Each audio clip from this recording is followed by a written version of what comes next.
pertama, Assalamualaikum warahmatullahi wabarakatuh.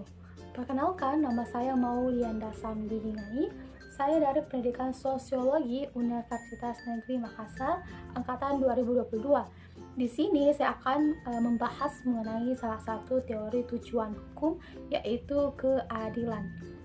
Tujuan hukum pada umumnya atau tujuan hukum secara universal adalah semata-mata untuk keadilan, kemanfaatan, dan kepastian hukum. Nah, tujuan hukum ini merupakan satu urutan di mana merupakan persyaratan atau landasan bagi tujuan berikutnya. Tujuan hukum tidak dapat tercapai sebelum tujuan sebelumnya dapat diwujudkan. Nah, untuk menjawab apakah tujuan hukum tidaklah semudah apa yang diduga orang.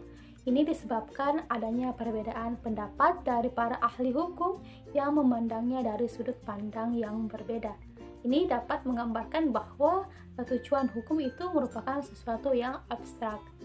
Nah, teman-teman, dalam sejarah perkembangan ilmu hukum dikenal 3 jenis aliran konvensional tentang tujuan hukum, yaitu sebagai berikut. Yang pertama itu adalah aliran etis yang menganggap bahwa pada asasnya tujuan hukum adalah mencapai keadilan. Yang kedua ada aliran utilitas yang menganggap bahwa asas tujuan hukum adalah semata-mata untuk menciptakan keadilan atau kebahagiaan warga. Nah, yang ketiga ini adalah aliran yuridis formal yang menganggap bahwa pada asasnya tujuan hukum adalah semata-mata untuk kepastian hukum. Nah, ketiga aliran tersebut jelas bahwa hukum tidak terlepas dan menjamin untuk kelangsungan ketertiban hukum bagi masyarakat. Nah, teman-teman, di sini saya akan membahas mengenai salah satu teori dari tujuan hukum tersebut, itu teori keadilan atau yang biasa kita kenal dengan aliran etis. Teori ini menganggap bahwa tujuan hukum adalah untuk mencapai keadilan. Lebih lanjut, teori ini mengajarkan bahwa hukum bertujuan semata-mata untuk mencapai keadilan, dan hukum yang dibuat harus diterapkan secara adil untuk seluruh masyarakat agar masyarakat merasa terlindungi. Teori ini adalah teori tertua mengenai tujuan hukum. Kemudian bangsa Yunani kuno juga memiliki dewi khusus menangani keadilan, yaitu Dewi Themis.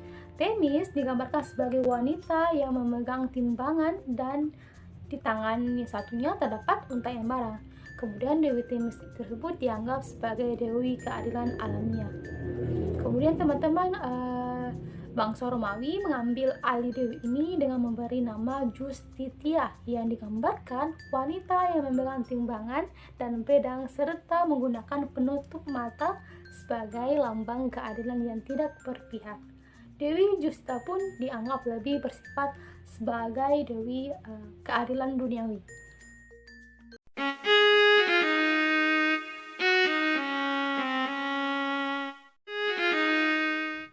Satu penganut aliran etis adalah Aristoteles yang berpendapat bahwa tujuan hukum itu semata-mata untuk mewujudkan keadilan. Nah, keadilan yang dimaksud ini teman-teman adalah lengkapnya yang dapat diartikan memberikan kepada setiap orang yang apa menjadi bagian atau haknya.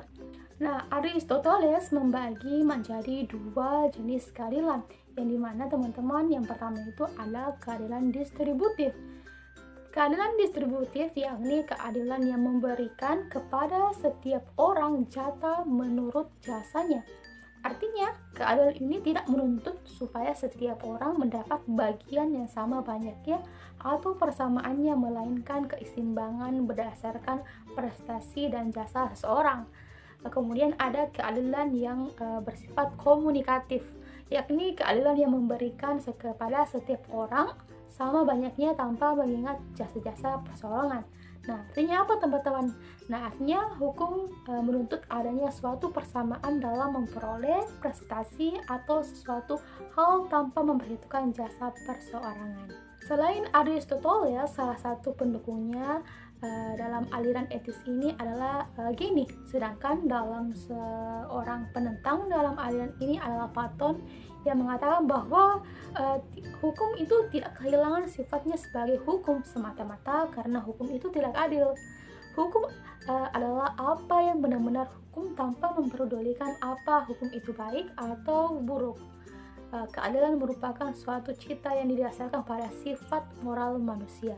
Kemudian ada menurut Ahmad Ali yang juga tidak mendukung pendapat yang mengatakan bahwa hukum hanyalah semata-mata mewujudkan keadilan, karena bagaimanapun nilai keadilan terlalu bersifat subjektif dan abstrak, sehingga ia hanya sependapat kalau keadilan bersama-sama dengan kemanfaatan dan kepastian hukum dijadikan tujuan hukum secara prioritas. Nah, teman-teman, dari beberapa definisi tersebut yang saya sudah jelaskan di atas, betapa beraneka ragamnya visi setiap pakar tentang keadilan itu.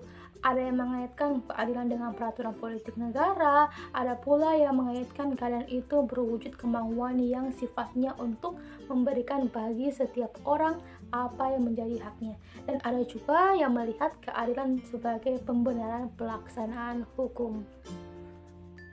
Jadi teman-teman, dapat kita simpulkan bahwa dalam teori keadilan ini atau aliran etis, tujuan hukum semata-mata untuk mewujudkan keadilan dan memberikan haknya kepada setiap orang, di mana hukum berisikan pada adanya keyakinan yang etis tentang apa yang adil dan tidak adil. Itu tadi pembahasan mengenai materi teori tujuan hukum, yaitu teori keadilan atau aliran etis. Kurang dan lebihnya mohon dimaafkan. Wabillahi taufiq wal hidayah. Wassalamualaikum warahmatullahi wabarakatuh.